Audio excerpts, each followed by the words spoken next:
এ পর্বে আমাদের মাঝে শুভেচ্ছা বক্তৃতা নিয়ে আসছেন ব্রাহ্মণবাড়িয়া কসবা আড়াইবাড়ির মাদ্রাসার সাবেক ভাইস প্রিন্সিপাল, বর্তমান তামিরুল মিল্লাত ঢাকার সম্মানিত মুহাদ্দিস জনাব মাওলানা সাইদুর রহমান। ইন্নাল হামদুলিল্লাহ নাহমাদুহু ওয়া নুসাল্লি আলা রাসূলিহিল কারীম, আম্মা বা'দ। আউযু বিল্লাহি মিনাশ শাইতানির রাজীম। বিসমিল্লাহির রাহমানির রাহিম। ওয়া মা উমিরু ইল্লা লিয়াবুদুল্লাহা মুখলিসিনা লাহুদ্দিন। মুহতারাম মুআজ্জাজ, আজকে আমাদের তাবলীগ ইজতেমা 2019-এর সম্মানিত সভাপতি, সুধীবৃন্দ, আমাদের সাংবাদিক ভাইয়েরা,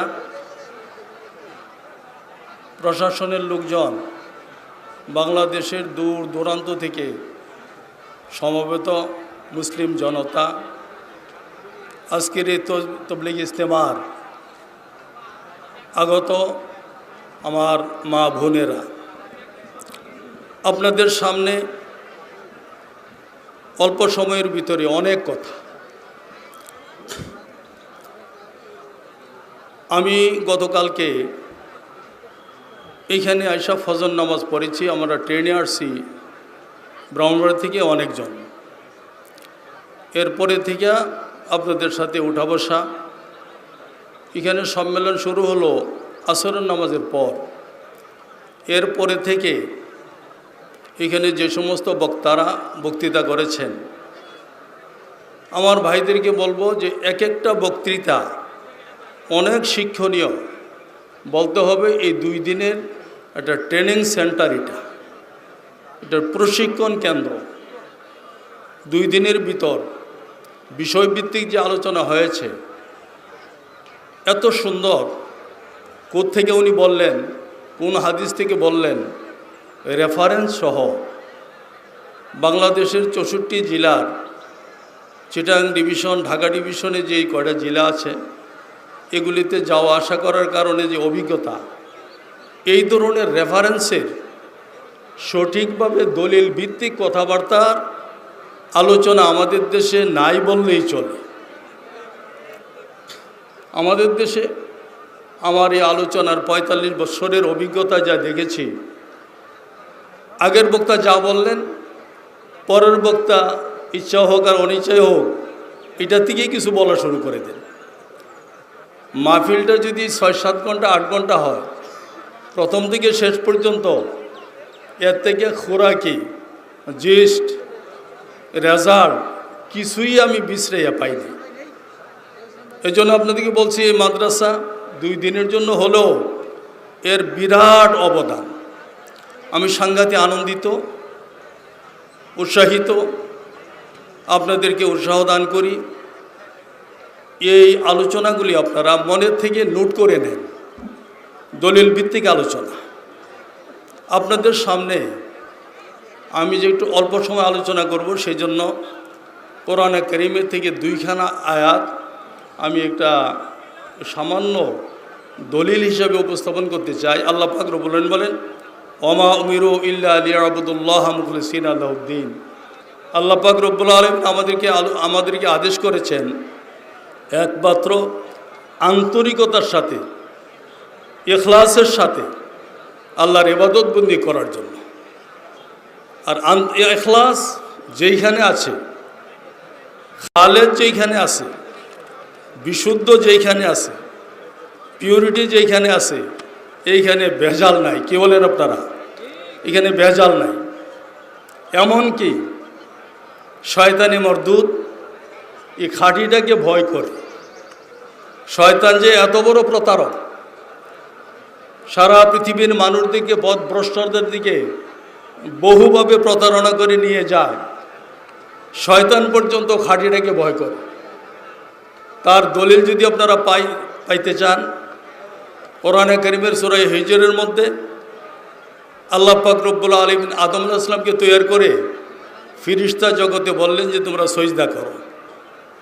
সকল ফিরিস্তারা সজদা করলো, ইবলিস সজদা করে নাই। আল্লাহ পাক রব্বুল আলামিন জিজ্ঞেস করলেন যে তুই সজদা করিস নাই কেন? সে বলল যে আদম হইল মাটির তৈরি আর আমিও হইলাম আগুনের তৈরি। এজন্য মাটির তৈরিকে অধমকে উত্তমে সজদা দিতে পারে না। এজন্য আল্লাহ পাক রব্বুল আলামিন তাকে এখান থেকে বহিষ্কার করলেন এবং লানত দিলেন, অভিশাপ দিলেন। আল্লাহ পাক রব্বুল আলামিন যখন তাকে অভিশাপ দিয়ে বের করে দিলেন, তখন শয়তান বলছিল, কি বলছিল? ক্বালা রাব্বি ফাআনজিরনি ইলা ইয়াউমি ইউবআসুন। আল্লাহ, আপনার কাছে আমি কিয়ামত পর্যন্ত হায়াত চাই। আল্লাহ পাক রব্বুল আলামিন বলেন, ক্বালা ফাইন্নাকা মিনাল মুনজারিন। যা, তোকে অবকাশ দেওয়া হলো, তুই কিয়ামত পর্যন্ত বেঁচে থাকবে, হায়াত দেওয়া হলো। আল্লাহ পাক রব্বুল আলামিনকে তো বলার পর শয়তান তখন খুব আনন্দের সাথে বলছিল, ক্বালা রাব্বি বিমা আগওয়াইতানি। অহমিকার কারণে আদমকে সজদা না করা আল্লাহ পাক রব্বুল আলামিনের লানতের উপযুক্ত হইল। সে নিজের দোষ নিজে স্বীকার না করে আল্লাহকে দোষারোপ করতেছে। শয়তান বলতেছে, ক্বালা রাব্বি লিমা আগওয়াইতানি। হে আল্লাহ, তুমি আমাকে কেন পথভ্রষ্ট করলা? যখন পথভ্রষ্ট করলা আদমের কারণে, আমি আদমের পিছনে লাগলাম, কিয়ামত পর্যন্ত তো মরব না, তুমি ওয়াদা করেছ। এজন্য শয়তান খুব গর্বের সাথে বলেছিল, অহংকার করে বলেছিল, লাউ যায়্যিনান্না লাহুম ফিল আরদি ওয়ালা উগবিয়ান্নাহুম আজমাইন। আদম সন্তান দুনিয়াতে যতদিন বেঁচে থাকবে তাদের পিছনে আমি লাগলাম। যত প্রতারণা আছে, যত ধোঁকা আছে, যত সৌন্দর্যতা আছে, চাকচিক্যতা, সব এদের সাথে উপস্থাপন করব। সমস্ত আদম সন্তানকে আমি পথভ্রষ্ট করে ছাড়ব। কিন্তু ইল্লা ইবাদাকা মিনহুমুল মুখলাসিন, যারা খালেস, যারা খাঁটি, যারা পিওর, এই সমস্ত লোকদেরকে আমি পথভ্রষ্ট করতে পারবো না। তাইলে আমরা ওই আয়াতে আর এই আয়াতে বুঝলাম যে খাঁটি জিনিসের মধ্যে কোনো ভেজাল নাই। শয়তানও খাঁটিটাকে ভয় করে। এখন আমি আপনাদেরকে এক মন নিয়ে এক দিল হয়ে একত্রতা পোষণ করে বলতে চাই, আপনারা যেভাবে আহলে হাদিস আন্দোলনের সামিল হয়েছেন, এইটাকে ধরে রাখার জন্য কোরআন এবং সুন্নাহ বেশি বেশি পড়াশোনা করে। আহলে হাদিসদের পক্ষ থেকে আমাদের এই কেন্দ্র থেকে যে সমস্ত বই পুস্তক আমাদের লেখকরা লিখতেছে, একদম ডকুমেন্ট সহকারে, এই ধরনের বই পুস্তক আমাদের দেশে খুব কম পাওয়া যায়। অনেক জায়গার মধ্যে বই পুস্তক আপনারা পাইবেন, তার মধ্যে কোরআনের কিছু আছে, হাদিসের কিছু আছে, এমনকি বড় বড় লেখক মৌজু হাদিসে ভরা এই কিতাবগুলি। অনেক কথা, মানুষের কথা। এজন্য আপনাদেরকে বলতে চাই, এখানে যে সমস্ত প্রকাশনী সাংঘাতিক সুন্দর। আমার এই অভিজ্ঞতা থেকে বলতে চাই, বাংলাদেশের আনাচে কানাচে আমাদের সালাফি জামাত আহলে হাদিসের লোকজনের সাথে অন্যরার দ্বন্দ্বটা কেন? আমার অভিজ্ঞতায় যতটুকু আমি বুঝছি, একমাত্র আমরা কোরআন এবং সহিহ হাদিসের ভিত্তিতে জীবনযাপন করতে চাই, আর এরা একদম জগা খিচুড়ি করে জীবনযাপন করতে চায়। এজন্য আমাদের সাথে দ্বন্দ্ব, কি বলেন? আর কোনো দ্বন্দ্ব নাই আমার এই অভিজ্ঞতায়। আমি যা কিছু বুঝেছি, 15 বছর পর্যন্ত দিনে রাতে স্টাডি করেছি আহলে হাদিসকে। এরপরে যতটুকু আমি বুঝছি, একমাত্র সহিহ হাদিস এবং কোরআনের উপরে চলার কারণে, সহিহ হাদিস এবং কোরআনের ভিত্তিতে জীবনযাপন করার কারণে আমাদের সাথে অন্যরার সংঘর্ষ হচ্ছে, তর্ক বিতর্ক হচ্ছে। এটাই হইল একমাত্র কারণ। তার একটা বাস্তব অভিজ্ঞতা আমি আপনাদের সামনে বলতে চাই। আমাদের দেশে জরিপ করলে দেখা যায়, চিটাগাং, নোয়াখালী আর সিলেটে আলেম বেশি। আমি সিলেটে পড়াশোনা করেছি ছোট সময়, এই জন্য সিলেটের এলাকায় আমার একটু পরিচিতি আছে। এক মহা সম্মেলনের মধ্যে গেলাম। সম্মেলনের মধ্যে আমার আগে যিনি আলোচনা করলেন, অনেক টাইটেল দিয়ে ওনাকে পরিচয় করাইলেন, যিনি ঘোষক পরাজয় করাইলেন। উনি নাকি 40 থেকে 42 বছর পর্যন্ত বুখারী শরীফ পড়ান, মুসলিম শরীফ পড়ান, শেখুল হাদিস। উনি আলোচনা করলেন, আলোচনার ফাঁকে ফাঁকে উনি জিকির করলেন। এত বড় মুহাদ্দিস 40 থেকে 42 বছর পর্যন্ত খালি বুখারী আর মুসলিমই পড়ান, ওনার ভিতর থেকে কী পাওয়া গেল? আমার আলোচনার পরে ছিল উনি জিকির করলেন অনেক সময় ওনার আলোচনার ফাঁকে ফাঁকে ইল্লাল্লাহ ইল্লাল্লাহ ইল্লাল্লাহ। এর পরবর্তী আলোচনা ছিল আমি আলোচনার ভিতরে খুব জোরে সোরে প্রতিবাদ করলাম। তো জনগণ বোঝার যা কিছু বুঝে ফেলছে। আমার আলোচনা শেষ। এর পরবর্তীতে ওই এলাকার মধ্যে আমার বিরুদ্ধে এটা অপবাদ রটাই দিছি কি, কয় যে ইল্লাল্লাহ ইল্লাল্লাহ জিকির যে ওই দিন না করে গেল এটা আহলে হাদিস হবে। তাহলে বোঝা গেল খাঁটি পথে চলা, খাঁটি মতে চলা, এটা যদি আহলে হাদিসের কাজ হয়, তাহলে যে খাঁটিটাকে শয়তানও ভয় করে, এটাই আমাদের দরকার। কি বলেন? এই জন্য আপনাদেরকে নির্ভয়ে কাজ করার জন্য বলছি। বাংলাদেশের আনাচে কানাচে সহি হাদিসের যে আলোচনা, সহি হাদিসের জীবনযাপন, কোরআনে কারীমের জীবনযাপন, এটা আমাদের দেশের বক্তাদের এবং মাদ্রাসার খেদমতে এই জিনিসটা উঠে গেছে এই বললে চলে। আমি আশ্চর্য হয়ে গেলাম। আমার অভিজ্ঞতা আপনাদের সামনে বলতেছি। এই আমাদের এই ইজতেমার কর্তৃপক্ষকে ধন্যবাদ জানাই। যেভাবে আমাদের দেশের মধ্যে গুমরাহি ওয়াজ নসিহতের মাধ্যমে সোর্সে একটা ওয়াজের মধ্যে যদি 10,000 বা 5,000 শ্রোতা থাকে, আর একটা বাতিল কথা যদি শিখাই দেওয়া যায়, মৌজু হাদিস শিখাই দেওয়া যায়, তাইলে 5,000 মানুষ কিন্তু শিখাই গেল। এজন্য বাংলাদেশের মধ্যে ওয়াজ খুব বেশি হয় এশিয়া মহাদেশের মধ্যে। এই ওয়াজ ও নসিহতের মাধ্যমে অনেক পথভ্রষ্টতার কথা শিখাই দেওয়া হচ্ছে। কুমিল্লার এক মাহফিলে আমি ওই পাশে দিয়ে যাইতেছিলাম, তো ভাবলাম যে একটু শুনা যায় কি বলে প্রধান বক্তা, বয়স খুব 90 বছরের কাছাকাছি। উনি আলোচনা করতে করতে শেষ মুহূর্তে বললেন যে এতদিন পর্যন্ত বলি নাই, এখন বলতেছি তোরা সামলাইতে পারবি। এতদিন তোরা কাঁচা ছিলি, এজন্য বলি নাই, সামলাইতে পারবি না। আসলে মূলত কি জানিস, আল্লাহই রসুল, রসুলই আল্লাহ। এই তালিম যে দিয়ে দিল, এই জায়গা থেকে প্রতিটা মানুষকে মুরতাদ বানাইয়ে ছেড়ে দিয়েছে। এই জন্য আপনাদেরকে বলতে চাই, এখন বর্তমানে বাংলাদেশের মধ্যে যেভাবে দিনটাকে জগা খিচুড়ি বানাই দেওয়া হচ্ছে, এই গুমরাহির পথ থেকে যদি বাঁচতে চান, আমাদের সালাফি জামাত আহলে হাদিস যেইভাবে নাকি চেষ্টা করতেছে আলোচনার মাধ্যমে, লিখনের মাধ্যমে, এইটার তুলনা হয় না। আপনাদেরকে বল ভরসা দিতে চাই, এই বাতিল, এই পথভ্রষ্টতা আর এই জগা খিচুড়ি, মানুষের তৈরি করা, অলিদের তৈরি করা, এই সমস্ত কথার সেই রেফারেন্স দিয়ে বাতিল যে ঢুকাই দেওয়া হচ্ছে দিনের ভিতরে, এটা কিন্তু পুরোপুরিভাবে আহলে হাদিসের এই কিতাবগুলি, বই পুস্তকগুলি পড়লে পুরা দিশা পাওয়া যায়, পুরা পথ পাওয়া যায় যে পথভ্রষ্টতা কোনটা আর হেদায়েত কোনটা। এই জন্য আপনাদের সামনে আমার আরজ, খাঁটি জিনিস পালন করে যদি দোষারোপ হইলাম, আল্লাহর কাছে অগণিত পুণ্য আমরা লাভ করব।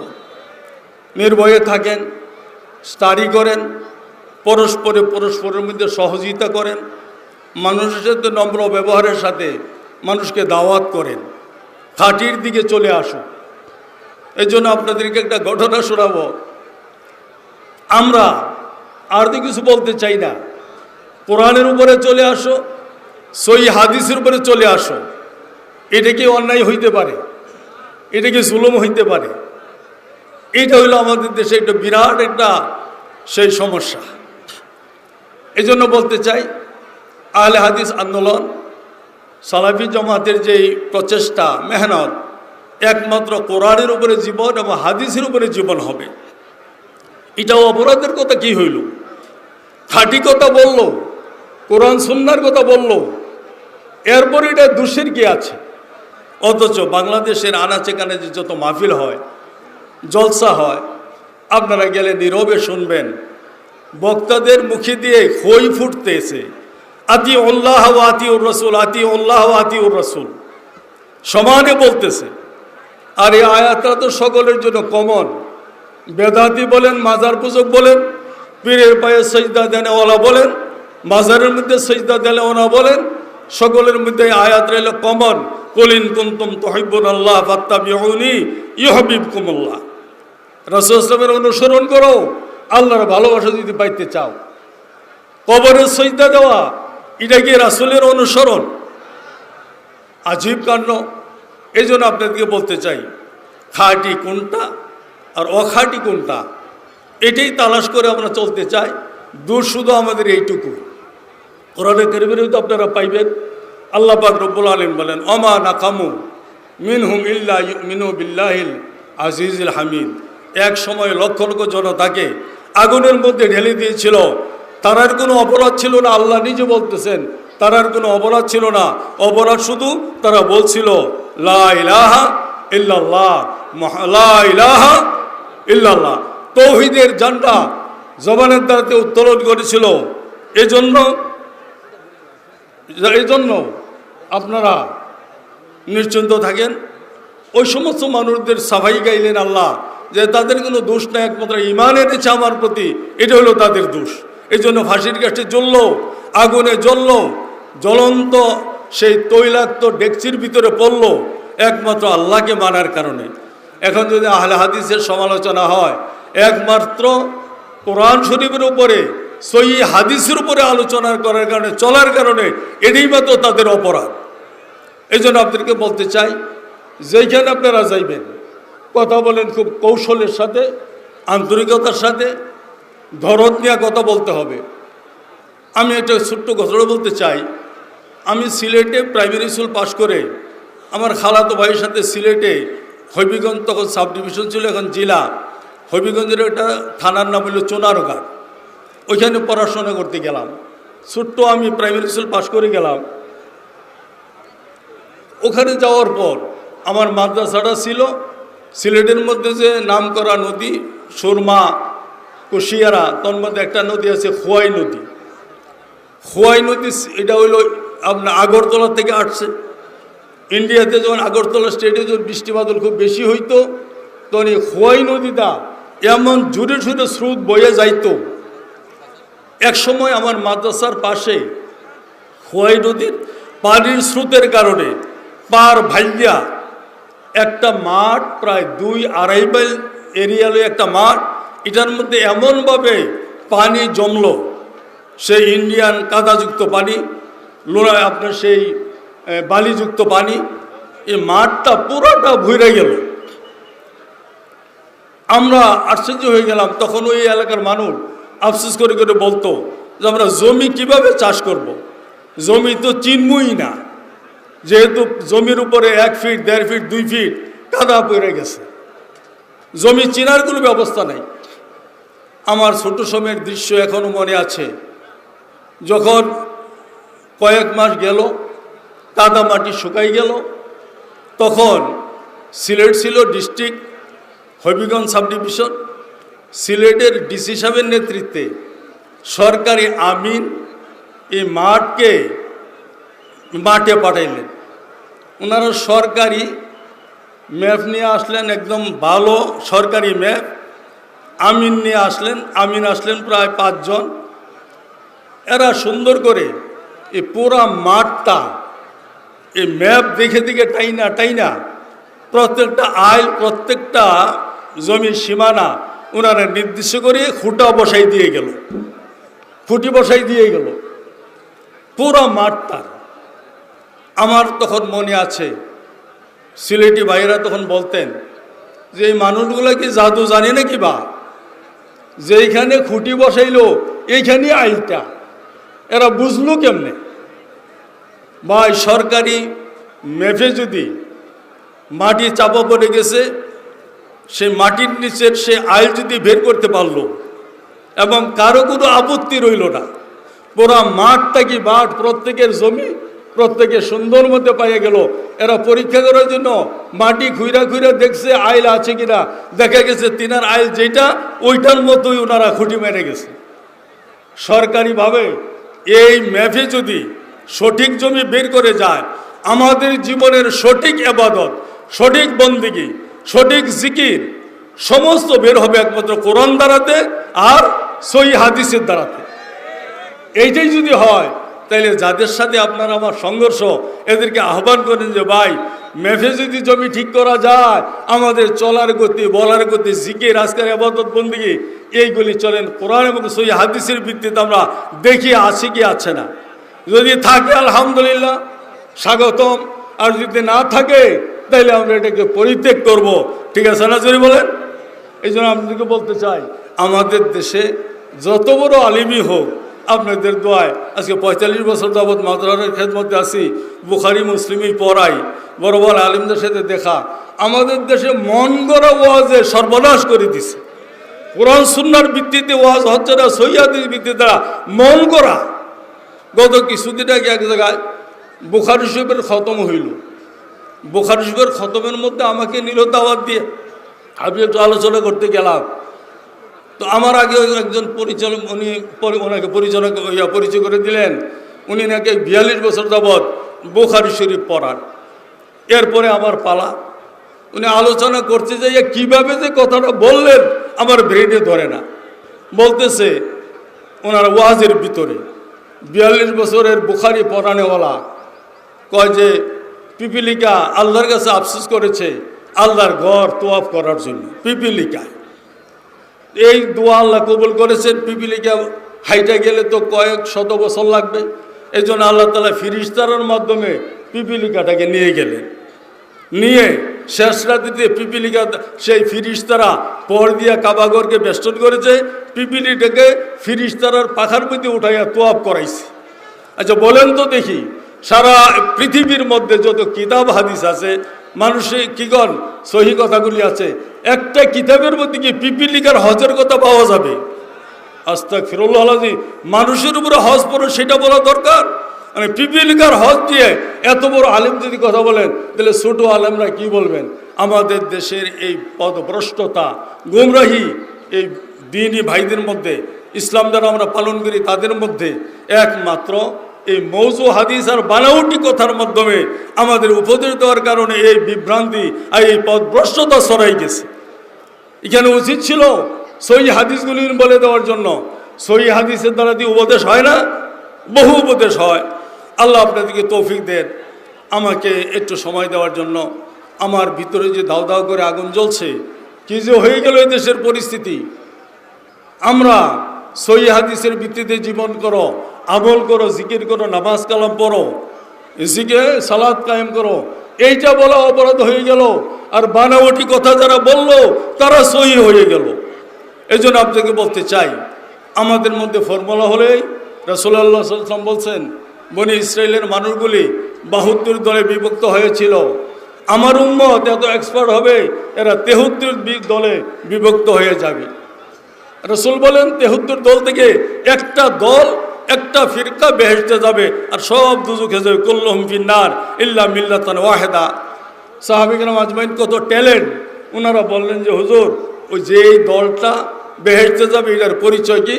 হুজুর সাল্লাল্লাহু বললেন, মা আনা আলাইহি ওয়া আসহাবী, আমি যেই পথে আছি, আমার সাহাবায়ে কেরাম যে পথে আছিল, সেই পথ হলো বেহেশতে যাওয়ার পথ। তাই যদি হয়, তাই আমাদের দেশে এখন লোন আমরা জাস্টিফিকেশন করি। আমরা স্বর্ণকারেরা কষ্টি পাথর দিয়ে যেমন স্বর্ণ যাচাই করে, এসিড ডাইলার স্বর্ণ যাচাই করে, আমরা কোরআনের দলিলের মাধ্যমে, সহিহ হাদিসের মাধ্যমে আমরা জীবন করার জন্য আমরা পণ করি, আল্লাহর কাছে দোয়া চাই। এই যদি হয় আমাদের পথ, সমালোচনার চিন্তা আপনারা করেন না। সমালোচনা রাসূলের পিছনেও ছিল, সমালোচনা সাহাবায়ে কেরামের পিছনেও ছিল। এই সমালোচনা হবেই। সহিহ হাদিসের ভিত্তিতে জীবনযাপন করার জন্য যে আপনারা দূর দূরান্ত থেকে আসছেন পরামর্শ নেওয়ার জন্য, এই দাঁড় শোনার জন্য, এই ইসলামী আলোচনা শোনার জন্য আপনাদেরকে ধন্যবাদ জানাইয়া আমার আলোচনা শেষ করলাম। ওয়া আখিরু দাওয়ানা আলহামদুলিল্লাহি রাব্বিল আলামিন।